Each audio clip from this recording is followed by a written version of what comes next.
من شوية كنت بدندن أغنية شادي بتاعت فيروز. قد إيه بحب قصة الأغنية دي وبتأثر بيها، خاصة لما عرفت رمزية شادي. بس دايما بقف عند جملة أنا صرت أكبر وشادي بعده صغير.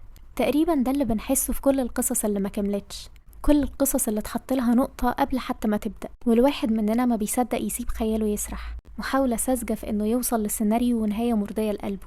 ويمكن لو القصة كملت ما كانتش هتبقى بالحلاوة اللي تخيلها. مش يمكن، ده بنسبة كبيرة. ده لأن السيناريو اللي كتبه ما فيهوش ولا غلطة، سيناريو مش شبه حياتنا بمعنى أبسط.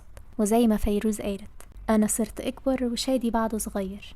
الذكرى لسه جميلة زي ما سبناها، ويمكن بقت أحلى كمان، لأن خيالنا مصدق إن جاتله فرصة يكتب بنفسه. أما عن شادي فشادي مش قصة حب. كان اسمه شادي. شادي وطن، وطن ضاع وضاع معاه كل شارع وحارة ونسمة هوا. ضاع بهدوءه وترابه ودفاه، وفضل منه شعب مقاوم وصامد ومثابر، شعب مصمم يرجع أرضه لحد آخر نفس فيه. لكن من وقتها لدلوقتي كام شادي فقدنا، كام وطن وكام مقاوم وكام ذكرى. ومن يومتها ما عدت شفته، ضاع